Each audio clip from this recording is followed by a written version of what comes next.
y'all. Hey, it's your girl Lady Love Indie Bird, and I'm back. So we're gonna have a little story time, and we're gonna talk about being blind,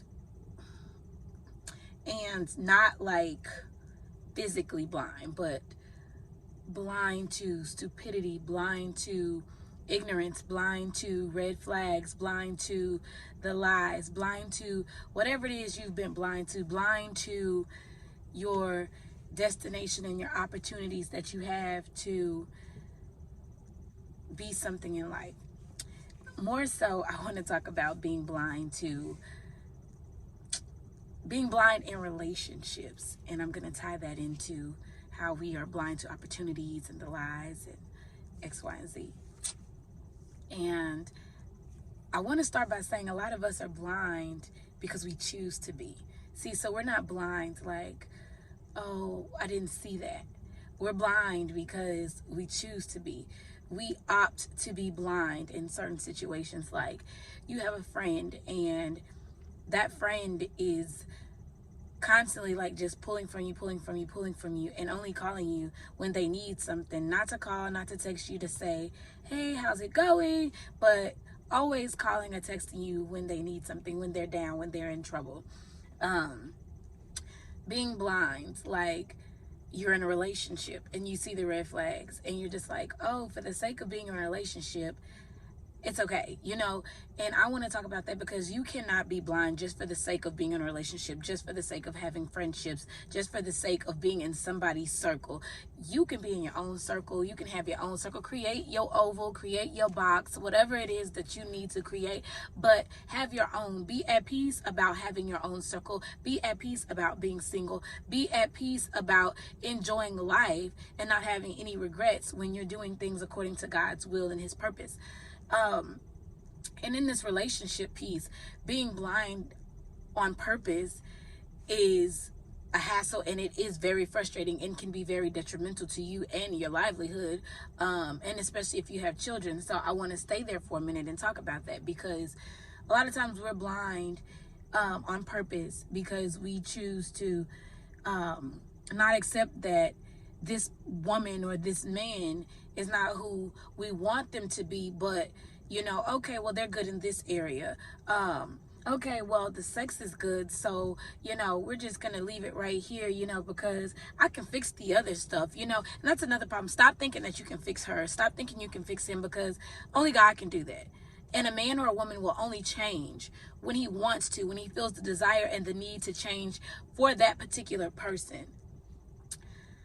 But again, back to, being blind on purpose. It's okay to see and say, you know what, I don't want to do this. I don't want to take part in this relationship anymore because it is going nowhere. It's okay to say, you know what, he's sweet, he's kind, she's beautiful, she's very encouraging, but it doesn't make it good, because you don't have any substance. You don't have God as the foundation. You don't have anything pulling you together or keeping you where you need to be in that relationship. And so therefore, you just continue to be blind on purpose by saying, you know what, okay, well, this factor works, but then the rest of this doesn't, and I'm miserable.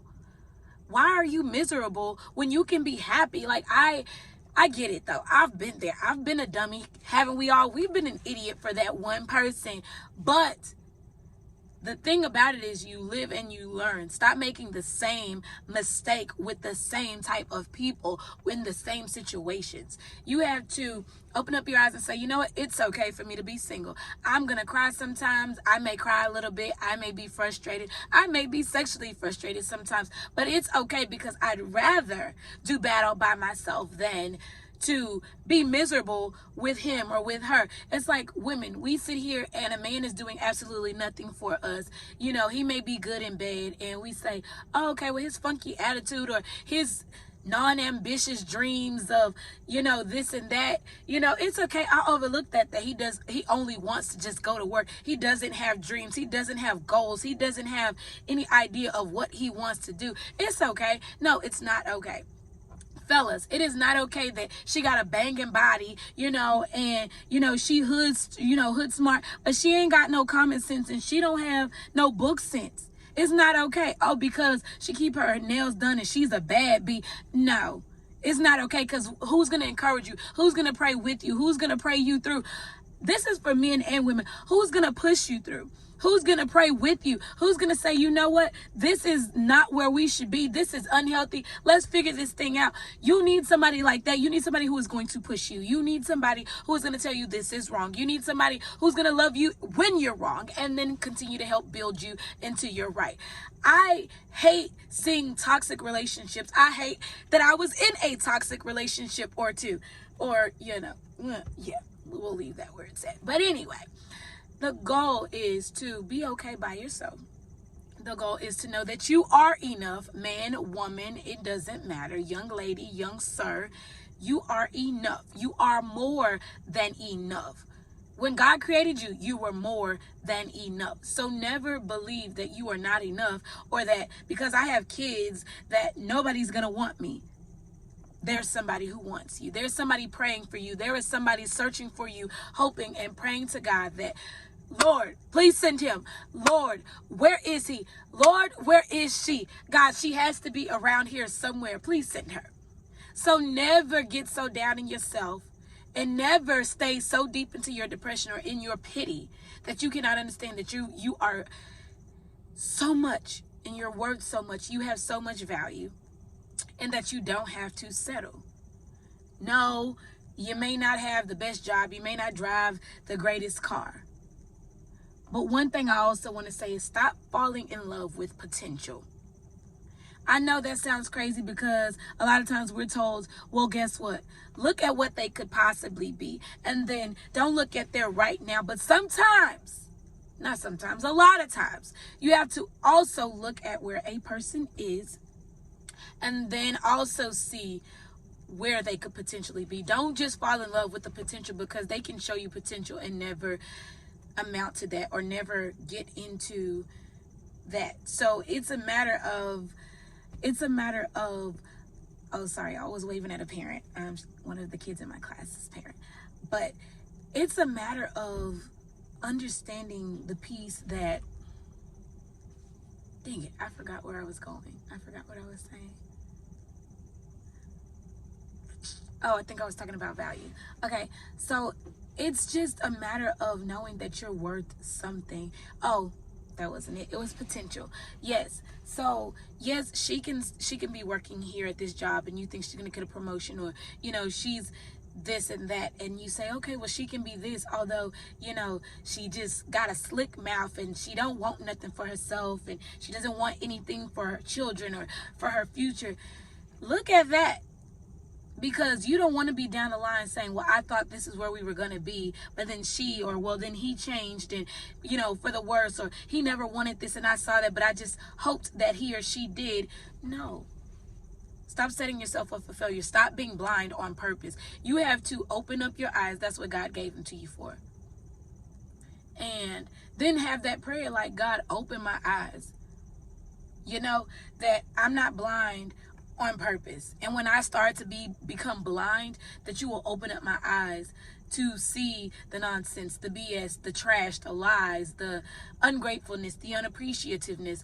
Like, grasp that concept and understand that. And then apply that to your friendships. Apply that to your job relationships. Apply that to any area of life that it applies to. Stop being blind when your boss is saying, oh, well, we know that you're an awesome worker, but then they don't give you the promotion, and somebody else that's brand new comes in and they get the position, or whatever the case may be. Don't be blind. Don't keep putting all your energy and time into that. Pray that God opens up another door for you so that you can move into it. Pray that he closes that door if it be his will, so that you know how you're supposed to move, when to move, how to move, what to say, when to say it, how to say it.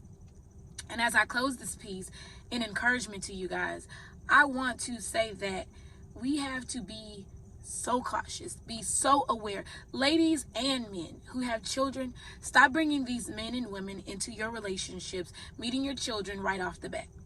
I get it, when you have kids, sometimes you feel like you have to date with children. And I've been there too. But the thing with that is you have to find the space and the time. And if you can't date without your children being introduced so fast, then perhaps that's a sign that it's probably not supposed to be, because you have to find the balance. And if you don't, then it creates problems not only for you, not only for that other person, but for the children as well, because the children get attached. Think about the attachment. Think about where it goes when you guys don't make it, if you should not make it. That's an important piece. And then all together on this being blind on purpose, I would like to say, have self-care. Self-care. Take joy in taking care of yourself, getting rest. And you don't have to feel like you got to stay up all night on the phone with him or with her just to prove that you like them. No, get you some rest. You got a job to go to in the morning. You have things to do. You have school. You have children you need to take care. There are other things that you have. You have ministry. There are things that you need to do. I mean, you don't have to do that. You don't have to text right back. You don't have to text every 5 minutes just to show interest. It's not necessary. It's actually unnecessary to feel like you have to do those things. Those are privileges. Those are options. They are not mandatory. You are not obligated. It is not obligatory work for you to have to do such things, and especially immediately, like so fast. Now, love yourself enough, man and woman. I am talking to both of you. Love yourself enough to figure out, am I being blind? Ask yourself that when you're dating somebody. Ask them, ask yourself, am I being blind?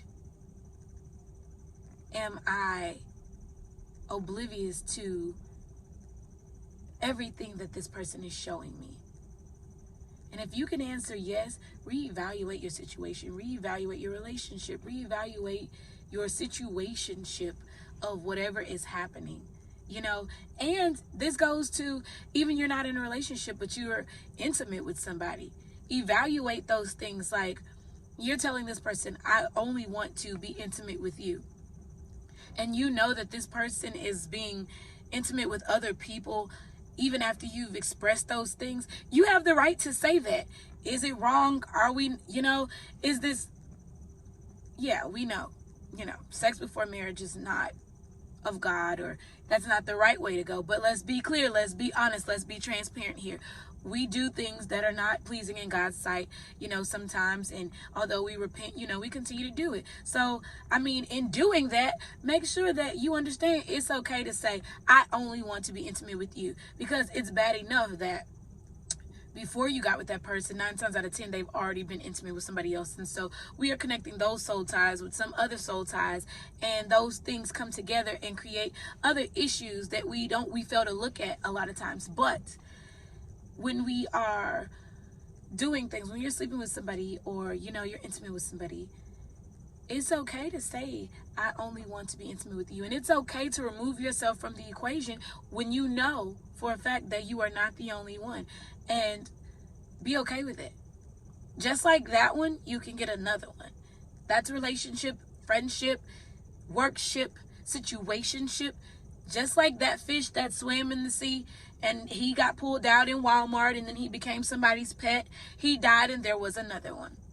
Just like they made one expedition, they made another one. Just like they made one church, they made another one. Just like God created man, he created woman. There is not just one. But find the one for you and stop being blind on purpose.